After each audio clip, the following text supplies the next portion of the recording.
네, 여러분 오늘 말씀은 그리스도 안에서의 새로운 관계에 대한 말씀인데요. 새로운 관계로 부부 간의 관계, 그리고 부모와 자녀 간의 관계, 그리고 종들과 상전 간의 관계 이렇게 되어 있습니다. 그런데 오늘 22절부터 시작되는 말씀은 21절에 그리스도를 경외함으로 피차 복종하라 하는 말씀과 연결이 되어 있습니다.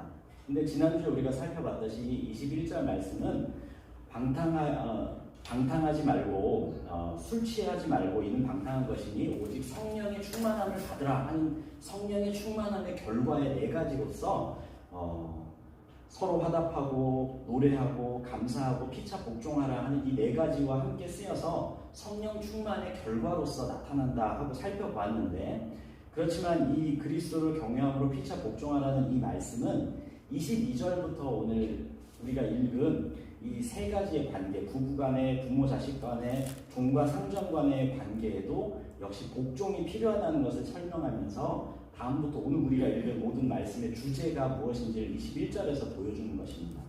그래서 오늘 우리가 읽은 이 말씀의 단락은 그리스도인의 복종에 대한 예가 무엇인가 하는 것을 보여주고 처음부터 끝까지 복종이 강조되고 있습니다.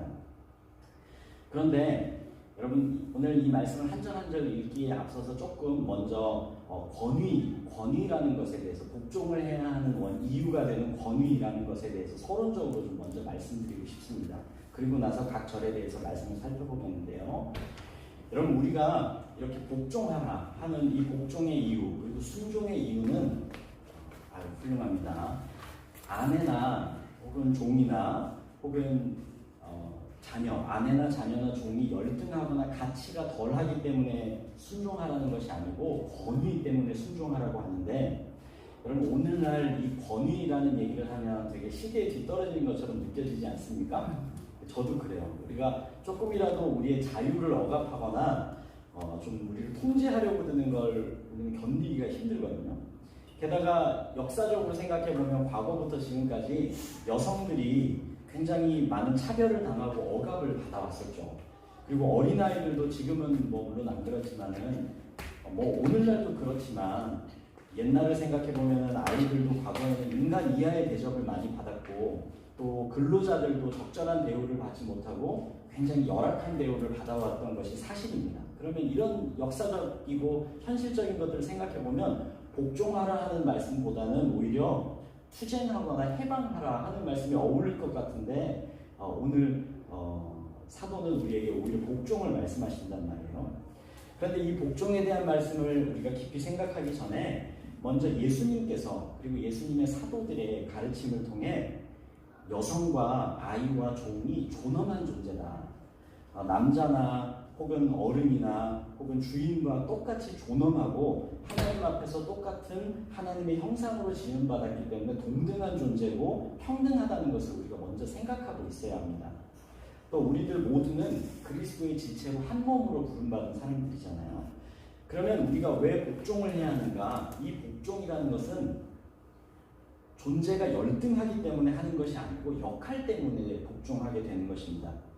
여러분 경찰관이 교통정리를 하고 있다고 생각하면 우리는 그 사람한테 따르잖아요. 경찰관이 교통정리하고 있으니까 따르는데, 그 따르는 거는 그 사람이 대단해서 따르는 게 아니고 우리보다 나은 사람이라서 따르는 게 아니고 그 사람은 그 임무를 맡은 사람이기 때문에 우리는 따르는 것이죠. 그것이 바로 권위라는 것입니다. 그런 의미에서 남편과 부모와 상전에게 권위가 있다고 하시는데, 그 권위는 하나님께로부터 오는 권위다 하고 말씀하셨어요. 그래서 오늘 우리가 읽었지만 22절을 보면 주께 하듯 남편에게 복종해라 하였고, 6장 1절을 보면 주 안에서 자기 부모에게 복종해라 했고, 6장 5절을 보면 그리스도께 하듯 육체의 상전에게 복종하라고 말씀하셨습니다. 그래서 남편과 부모와 주인의 뒤에 권위와 역할을 주신 하나님이 계시다는 것을 생각하고 복종을 해야 한다 하고 말씀하셨는데요. 그런데 이 권위에 대한 이 성경의 가르침을 지나치게 과장해서 생각하면 안 됩니다. 그러니까 이 권위는 마치 우리가 모든 걸 할 수 있는 것처럼 이렇게 무조건적으로 막 다 할 수 있는 것처럼 생각하거나, 아니면 따르는 사람들은 무조건 따라야 된다는 의미도 아닙니다.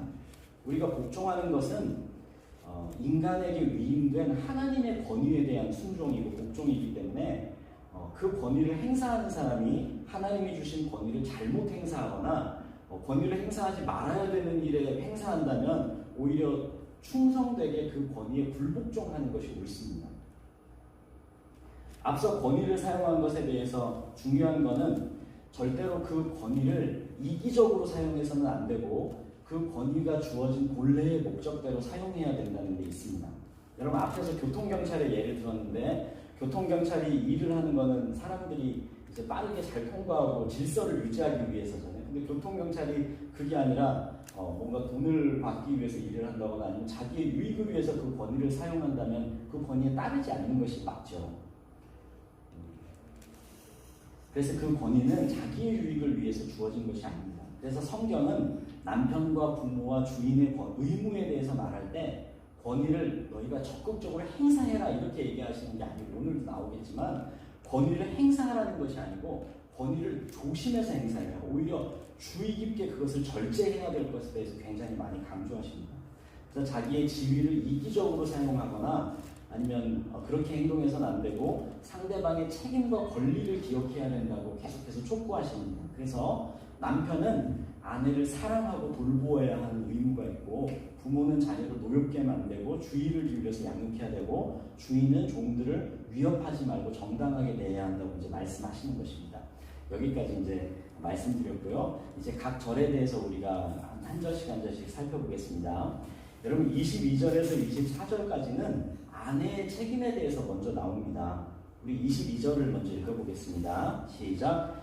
아내들이여 자기 남편에게 복종하기를 주께 하듯 하라. 이는 남. 예, 더 있군요. 거기까지죠. 주께 하듯 하라. 여러분 이 말씀을 들으면 아내들은 억울하시겠죠. 이게 억울하다. 이거 복종을 해야 되는가 이렇게 생각하실 거고 남편들은 이제 속이 좀 후련하시겠죠. 이제 뭐 좀 내가 좀 시키고 부탁하는 일들을 우리 부인들한테 좀 시켜도 되겠구나. 아니면 부인들이 왜 근데 복종을 안 하지? 이런 마음을 먹으실 수가 있을 텐데요. 그런데 앞에서 권위에 대해서 말씀드린 것처럼 권위는 자기의 유익을 위해서 사용하는 것이 아닙니다. 그래서 가정을 행복하고 아름답게 하기 위해서 그리고 뒤에 계속해서 나오겠지만 남편이 아내를 사랑해야 되는 책임이 있는데 그 책임과 의무를 다하려면 남편은 권위를 가지고 이끌어가는 역할을 해야 되는데 사사로운 이익을 위해서 이 말씀을 들먹여서는 안 되는 것입니다. 그러니까 들먹이고 싶을 때가 있으시겠죠. 그렇지만 절대로 이 말씀을 들먹이시면 안 됩니다. 여러분 복종이라는 것이 무엇입니까? 복종은 사랑하는 사람에게 자발적으로 자기 자신을 내어주고 따르는 것입니다. 잘 이해하셔야 돼요. 복종은 사랑하는 사람에게 자발적으로 자기 자신을 내주고 따르는 것입니다. 그러니까 이것은 사랑의 반응이에요. 여러분 뒤에 오늘 나오겠지만 뒤에 자녀들하고 종들한테 주어진 명령은 복종이 아닙니다. 자녀하고 종들한테는 순종하라고 되어 있어요. 근데 신약 성경에서는 어느 곳을 보아도 부인들에게 남편에게 순종하라고 말하는 곳이 없습니다. 그러니까 순종하고 복종이 다른 개념이라는 거예요. 그러니까 복종은 사랑의 반응으로 사랑하는 남편에게 자기 자신을 내주고 자발적으로 남편을 따르는 것이지만 순종은 조금 더 강한 의미가 있어요. 순종은 좀 더 문자적으로 행동을 실행하는 것. 그러니까 복종은 동등하지만 주어진 권위를 인정하고 마음으로 행동으로 남편을 따르는 것을 얘기하지만 복종은 조금 더 엄격한 의미에서 문자적으로 그대로 행동하는 것을 얘기해요. 그래서 부인한테는 순종이라는 의미가 쓰이지 않고 복종이라는 말이 쓰였습니다. 그런데 23절을 우리 한번 읽어보겠습니다. 시작. 이는 남편이 아내의 머리됨이 그리스도께서 교회의 머리됨과 같으니 그가 바로 몸의 구주시니라. 아멘. 먼저 아내들이 남편에게 복종해야 되는 이유는 23절을 보면 남편이 아내의 머리됨 때문입니다. 그리고 남편이 아내의 머리됨이라는 것은 그리스도가 교회의 머리됨과 같다. 그가 곧 몸의 구주이시다라고 되어 있습니다. 여러분 남편이 아내의 머리가 된다라는 것은 다른 성경인 고린도전서 11장 3절에서 12절 혹은 디모데전서 2장을 보면 이 두 본문에서 어떻게 되어 있냐면 창조에 의거해서 남편이 부인의 머리가 된다고 되어 있습니다. 그래서 여자가 남자 다음에 지어졌고 남자로부터 지어졌기 때문에 라고 지적하면서 창조의 순서에 따라서 남자가 머리가 된다라고, 남편이 머리가 된다라고 되어 있습니다. 오늘 본문에서도 남편의 머리됨의 이유에 대해서는 오늘은 설명을 하지 않지만 자연스럽게 남편의 머리됨을 인정하셨어요. 그리고 근데 그러면 이 남편의 머리됨이라는 것이 무슨 뜻이고 복종한다는 것이 어떤 의미입니까? 여러분, 남편이 아내의 머리됨은 그리스도께서 교회의 머리됨과 같다고 했습니다. 여러분, 그러면 그리스도께서 교회의 머리됨은 어떤 것이죠? 우리가 에베소서 4장 15절 16절에서 그걸 배웠거든요. 에베소서 4장 15절 16절을 한번 이렇게 앞에서 찾아서 보겠습니다. 한번 읽어볼까요? 시작. 오직 사랑 안에서 참된 것을 하여 범사에 그에게까지 자랄지라. 그는 머리니 곧 그리스도라. 그에게서 온 몸이 각 마디를 통하여 도움을 받음으로 연결되고 결합되어 각 지체의 분량대로 역사하여 그 몸을 자라게 하며 사랑 안에서 스스로 세우느니라. 아멘. 여러분, 그는 머리니 곧 그리스도라. 머리인 그리스도에게서 온 몸이 각 마디를 통하여 도움을 받고 연결되어 결합되어 각 지체의 분량대로 역사하여 그 몸을 자라게 한다. 그래서 사랑 안에서 스스로 세우게 한다. 그러니까 머리는 몸을 보살피고 그 몸을 자라게 하여 세우도록 하는 역할을 한다 하고 4장 15, 16절에서 되어 있습니다. 그러니까 그가 바로 몸의 구주심이라 하는 말은 여러분 예수님의 머리 되심은 어제 우리 영국 목사님하고 신방을 갔는데 딱 이 말씀을 해주셨어요. 예수님의 머리 되심은 주님이시기도 하고 구주이시기도 하잖아요. 근데 어제 우리 영국 목사님은 주님보다 우리가 구주만 생각하지만 주님이시다 하는 걸 우리가 생각해야 된다. 구원자이시지만 우리의 주인이시다는 걸 생각해야 된다라고 말씀 주셨는데, 오늘 이 말씀에는 예수님의 머리 되심은 물론 우리의 주님이세요. 그렇지만 주님이자 동시에 구주이시잖아요. 구주는 무엇입니까? 구원자이시죠. 그러니까 남편의 머리됨도 이 머리됨이라는 것이 주인이다 하는 의미보다는 구주 되신다. 그러니까 예수님이 교회의 머리가 되어서 구주가 되시듯이, 도우심이 되시듯이 남편도 그런 역할을 한다 하는 것을 이렇게 말씀하고 있는 것이죠. 그래서 머리됨이라는 것은 권위를 의미하지만 가정 내 역할로서는 지배나 통제가 아니고 책임과 보살핌을 의미하는 것입니다. 그런데 책임과 보살핌을 위해서는 가정의 구성원들의 협력이 필요하잖아요. 지금 저희 와이프도 잘 듣고 있죠? 구성원들의 협력과 기꺼이 따르려는 마음이 필요하잖아요. 그것이 바로 복종입니다. 이 복종은 교회가 그리스도를 따르고 교회가 그리스도께 우리 자신을 내드리는 것처럼 아내도 남편의 뜻을 따르고 남편을 존중하고 그렇게 따르는 것을 의미하는 것이죠. 그러면 어떤 사람들은 우리 마음속에 이런 생각이 들잖아요. 남편이 이렇게 아내를 돕고 보살피는 머리의 역할을 하고 그러면 아내는 사랑을 받는다? 그러면 여자는 받기만 하면 되는 건가? 그러면 아내는 받기만 하면 되는 존재인가? 이렇게 생각할 수 있지만 사실 구약에서 하와를 지으실 때 하와를 어떤 존재로 만드셨습니까? 역시 아담을 도와주는 존재로 지으셨죠. 그리고 오늘 아내들에게 남편에게 복종하라고 먼저 말씀하셨지만 21절 말씀을 보면 그리스도를 경외함으로 피차 복종하라고 하셨잖아요. 그러니까 아내만 복종해야 되는 것은 아닙니다. 서로 보살피는 것이고 서로 복종해야 하지만 다만 가정 내에서의 역할과 권위에 따라서 아내들이 남편의 권위에 따라 복종하는 것을 더 강조하신 것이죠. 그러면 남편의 의무는 무엇입니까? 25절을 읽어보겠습니다. 시작. 남편들아 아내 사랑하기를 그리스도께서 교회를 사랑하시고 그 교회를 위하여 자신을 주신같이 하라. 아멘. 여러분, 남편의 의무는 사랑인데요. 첫째는 남편이 그리스도가 교회를 사랑하신 것처럼 남편이 자기 아내를 사랑해야 합니다. 그러면 그리스도께서 교회를 어떻게 사랑하셨습니까? 그리스도와 교회의 관계, 그리고 그분이 어떻게 하셨는지를 우리가 생각해보면 남편으로서 우리가 어떻게 해야 되는지를 깨달을 수 있겠죠. 그리스도는 교회를 사랑하셨고 25절을 보면 그 교회를 위하여 자신을 주셨습니다. 그 교회를 위하여 자신을 주셨죠. 여기서 자신을 주셨다는 것은 예수님께서 이 땅에 육신으로 오신 성육신을 생각하게 하고 또한 십자가의 죽으심으로 십자가에서 희생하는 것을 말씀하는 것이죠. 우리 26절과 27절을 같이 읽어보겠습니다. 시작. 이는 곧 물로 씻어 말씀으로 깨끗하게 하사 거룩하게 하시고 자기 앞에 영광스러운 교회로 세우사 티나 주름 잡힌 것이나 이런 것들이 없이 거룩하고 흠이 없게 하려 하십니다. 아멘. 여러분, 예수님께서 세례를 통해 교회를 씻기고 거듭나게 하고 그분의 말씀으로 거룩하게 하고 마지막 날 하나님의 영광스러운 그날에 하나님 앞에서 영광스럽게 세우신대요, 교회를. 그래서 티나 주름이 하나도 없이 정말 아름답고 완전하고 정말 그렇게 놀랍게 아주 멋진 그런 아름다운 교회가 되게 하신다는 거예요. 그러면 그리스도는 그렇게 자기의 교회를 위해서 자기를 주시고 자기의 신부인 교회를 깨끗하고 거룩하고 영광스럽고 완전하게 만드시는 사랑을 하셨다는 거예요. 그러면 남편의 사랑이 그리스도의 사랑과 같아야 한다면 남편의 사랑은 어떤 것입니까?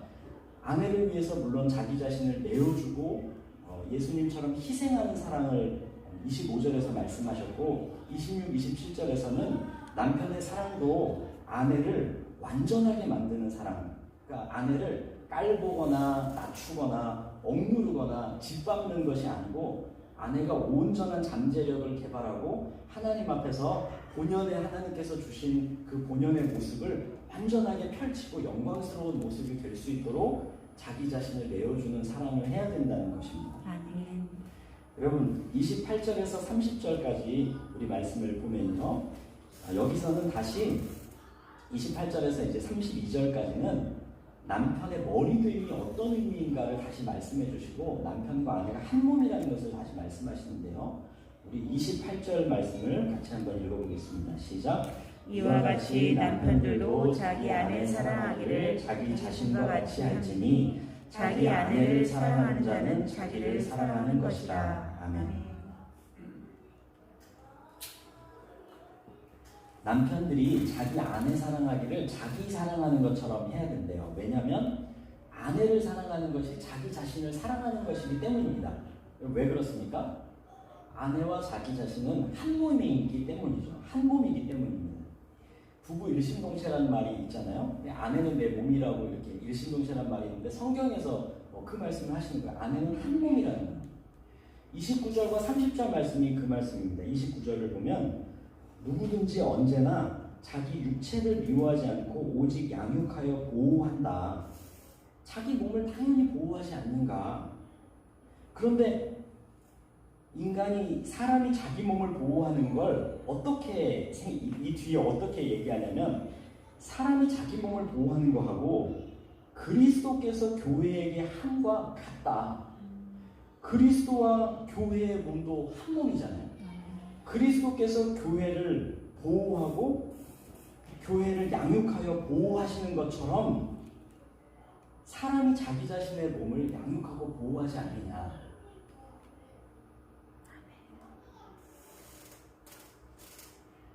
여러분, 그리스도가 머리이고 교회는 몸이지 않습니까? 그리고 그리스도와 교회는 한 몸이죠. 마찬가지로 아내의 머리는 남편 아닙니까? 그리고 아내와 남편도 한 몸이죠. 그리고 머리이신 그리스도께서 자기의 몸인 교회를 양육하고 보호하는 것처럼 남편도 자기의 몸인 아내를 양육하고 보호하는 것이 당연하지 않느냐. 그래서 아내를 사랑하는 것이 너 자신을 사랑하는 일이고 그건 너무 당연한 일이다 하고 말씀하는 것입니다. 31절 32절을 보면 같이 읽어보겠습니다. 시작. 그러므로 사람이 부모를 떠나 그의 아내와 합하여 그 둘이 한 육체가 될지니 이 비밀이 크도다. 나는 그리스도와 교회에 대하여 말한다. 아멘.